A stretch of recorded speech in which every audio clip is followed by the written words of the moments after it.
Hello, and welcome to part 3 of your guide to the longsword. In the last module, we discussed the finer points of the sword's history, and your instructor may have chosen to reference more primary source documents from Meyer and Lichtenauer. In this module, we will be taking you through the longsword and its historical advantages over the Japanese katana. So join us as we embark on this educational journey in this home movie series, The Longsword and You.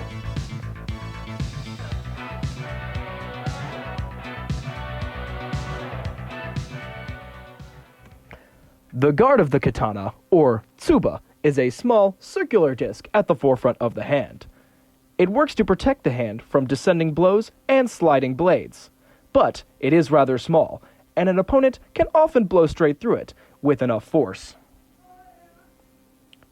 Remember, the cruciform crossguard of your longsword can easily catch opponents' blades, as seen in the demonstration.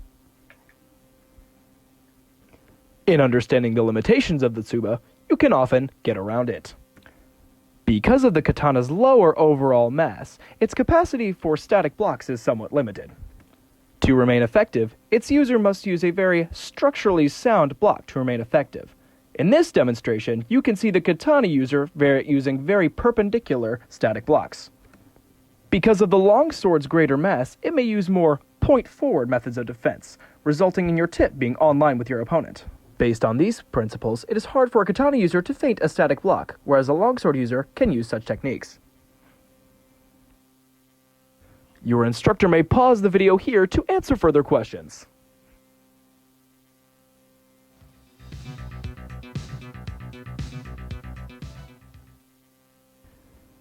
The shape of the katana has a slight curve, with most of its mass being distributed towards its middle.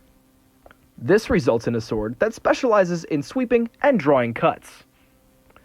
While these drawing cuts can be effective and leave nasty wounds, they have a hard time dealing with clothing and particularly thick armor. On the other hand, the longsword has a straight design and a heavier mass. This results in cuts of a hewing nature, which can often completely take off limbs and go through clothing and armor. This type of cut can be rather concussive. The katana's blade is only sharp on one edge. This leaves it in a less versatile position than the longsword, which has two sharp edges.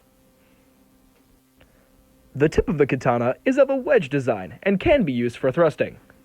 However, the longsword comes to a finer taper and has a greater overall length, which is the principal advantage in a sword fight.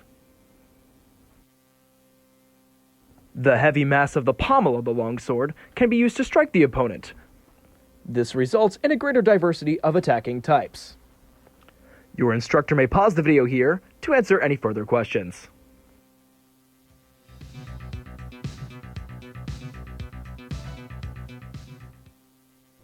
While both swordsmanship styles have their fair share of bizarre techniques, you'll find that the longsword has many techniques that give it the edge over the katana. Here, we have demonstrated a few of the strange techniques. The major themes of kendo are light parries, drawing cuts, and quick snaps. However, longsword techniques can often counter these. On the other hand, historical longsword techniques are often far more versatile. Techniques such as the Scheitelhau and the Krumpau are often far more versatile in dealing with any sword strike. One of the major dangers of the katana is its light weight, so be careful to watch out for feinting blows. With historical European techniques, you can enter a grapple far more easily and take down your opponent. We have now reached the end of this module on the historical advantages that the longsword has over the katana. We hope you have enjoyed. Join us in the next module as we discuss the finer points of the longsword and its uses against armored opponents. This has been The Longsword and You. Thank you.